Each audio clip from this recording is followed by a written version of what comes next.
bagaimana hubungannya pribadinya dengan penciptanya, dengan Roh Kudus, ya. Yang pertama kita lihat, kemana aku dapat pergi? Pergi bagaimana? Bukan mendekat, tetapi dikatakan, kemana aku dapat pergi menjauhi rohmu? Demikian kata pemazmur. Berarti ada satu rencana atau niatan di pikiran dan di hati dari pemazmur ini untuk meninggalkan, lari, ya. Yang pertama, pergi menjauhi roh Tuhan. Ini yang pertama.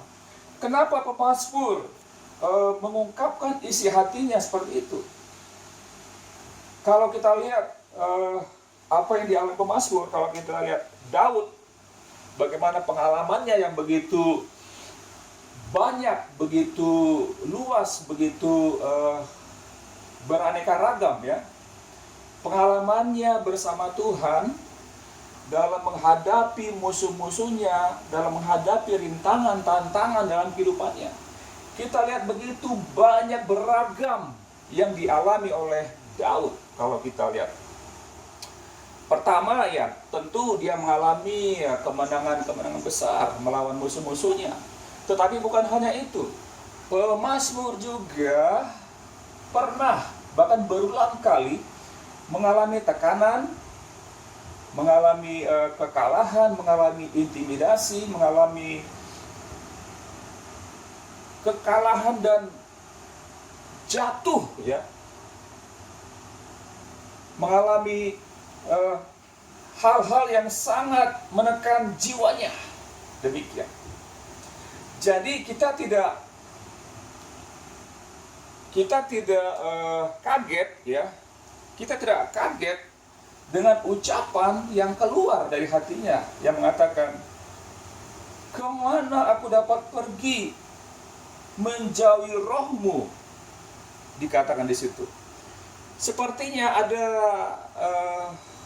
perasaan tertekan, perasaan mengapa hal-hal yang buruk, hal-hal kekalahan itu dialami oleh pemazmur, sehingga timbul dalam niatan hatinya untuk menjauhi roh Tuhan, menjauhi Roh Kudus.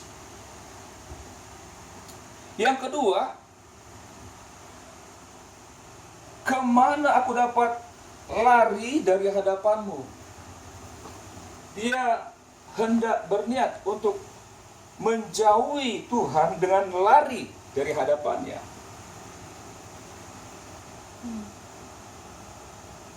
Berikutnya kita baca apa yang dialami oleh pemazmur ini. Apa kenyataan atau apa fakta sebenarnya yang jika dia melakukan dua hal yang kita baca di ayat 7 tadi. Dikatakan, jika aku mendaki ke langit, engkau di sana. Jika aku menaruh tempat tidurku di dunia orang mati, di situ pun engkau ada.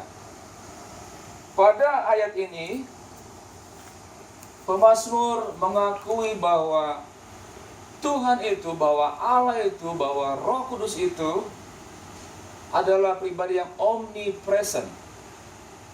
Dia ada di mana-mana. Ya, pertama, kalau dia coba mendaki ke langit, pemazmur mengakui bahwa engkau ada di sana. Lalu hal yang kedua, hal yang sangat rendah demikian, ya. Jika aku menaruh tempat tidurku di dunia orang mati. Kalau pemazmur mengambil kesimpulan atau tindakan atau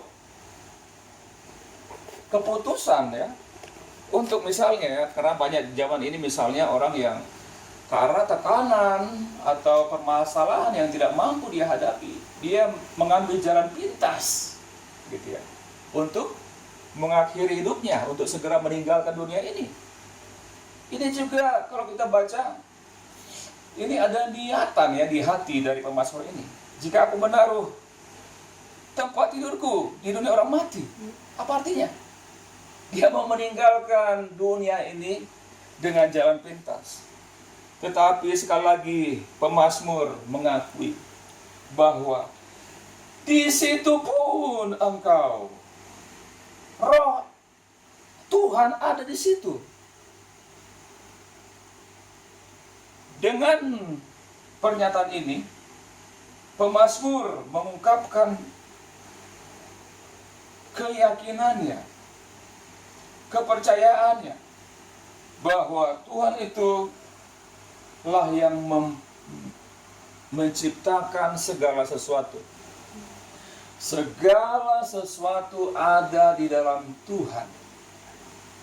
Baik sorga, baik dunia orang mati, baik bumi, baik seluruh alam semesta.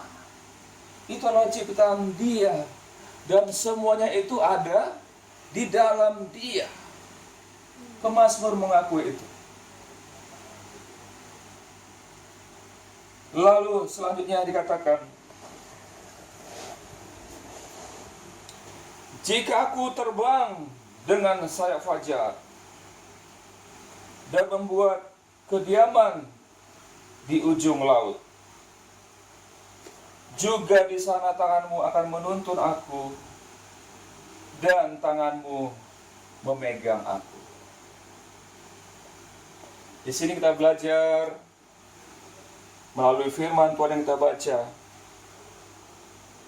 apapun yang kita alami saat ini, permasalahan apapun yang sedang kita alami saat ini, mungkin itu sempat membuat hati kita tertekan, sempat membuat hati kita berputus asa.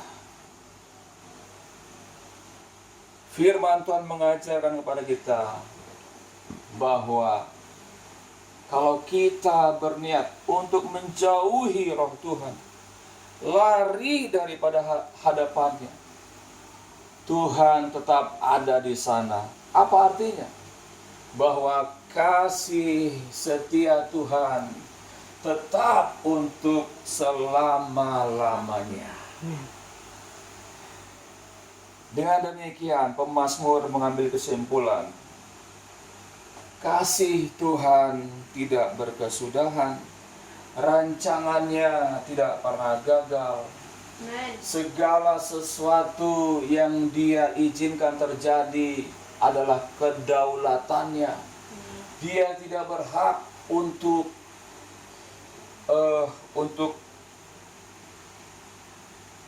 coba ya bertanya tentang rencana Tuhan, karena Dia adalah ciptaannya. Di akhirnya Dia mengatakan, juga di sana tanganmu akan menuntun aku, dan tangan kananmu memegang aku. Dalam segala hal apapun yang kita alami, ada tangan Tuhan yang menuntun kita, yang memegang tangan kita, yang memegang seluruh hidup kita. Biarlah melalui firman Tuhan ini kita kembali disegarkan bahwa rohnya tidak pernah meninggalkan kita. Amen. Bahwa tangannya yang gagah perkasa tidak pernah melepaskan tangan kita, melepaskan hidup kita. Kalau kita kembali datang kepada Tuhan, minta ampun, Tuhan ampuni aku, karena niatan hatiku untuk mencari roh-Mu. Biarlah aku terus mencari Engkau, biarlah aku terus mendekat kepadamu, dan menyerahkan seluruh hidupku hanya ke dalam kedaulatan-Mu.